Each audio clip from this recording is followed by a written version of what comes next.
Bienvenue en Antarctique. Aujourd'hui, j'ai décidé de vous parler de comment on récupère notre connexion Internet ici et comment on communique avec l'extérieur depuis pôle sud. Pour cela, je vous emmène directement sur le site où on a les 3 antennes qui nous permettent de capter Internet et toutes les communications avec l'extérieur.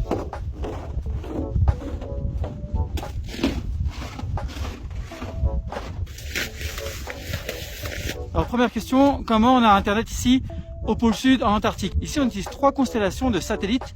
La première s'appelle TDR-2S, elle est fournie grâce à la NASA, c'est une constellation de satellites qui était à la base pour la NASA qui nous permet d'avoir une petite connexion. La deuxième c'est Skynet qui fait partie des forces armées britanniques, donc ils mettent à disposition pour nous une connexion ici. Et la dernière c'est Discus, qui est une constellation de satellites qui fait partie de l'armée de l'air des États-Unis. Pour se connecter, comment ça fonctionne? Derrière moi là, il y a TDR-2S, on a la connexion grâce à une coupole qui est à l'intérieur de ce dôme. Ensuite, ça part directement au satellite qui envoie l'information directement à la NASA et c'est la NASA qui va gérer notre connexion pour ce satellite. Est-ce que l'on a une bonne connexion Internet ici?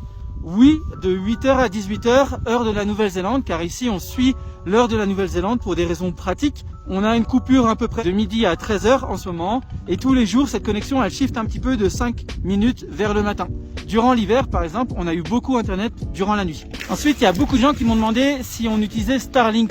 Alors Starlink est pour l'instant en test à McMurdo sur la station américaine sur la côte. Ça risque de résoudre beaucoup de problèmes si on arrive à l'utiliser ici à pôle sud. Il sera en test cet été de novembre à février. Pour l'instant, on n'est pas sûr que ça fonctionnera bien, on n'est pas sûr d'avoir la bonne visibilité de la constellation de satellites. Mais si ça fonctionne, clairement ça va nous changer la vie ici sur pôle sud et sûrement à McMurdo aussi. On m'a demandé aussi si on avait une connexion pour pouvoir téléphoner directement en métropole. Ici, le téléphone fonctionne pas au sens de on prend son téléphone portable, on se balade quelque part et puis on appelle. Il n'y a pas de connexion en fait directement avec le téléphone. Par contre, on a des téléphones fixes dans la station qui nous permettent d'appeler 24 heures sur 24, 7 jours sur 7 en métropole ou bien aux États-Unis. C'est une connexion Iridium, donc elle est de très mauvaise qualité. Comme on parle ici de télécommunication et de communication vers l'extérieur, on m'a demandé aussi si on pouvait envoyer des cartes postales, des colis. Alors oui, il est possible d'envoyer des cartes postales de novembre à février, de même que des colis ou en recevoir aussi.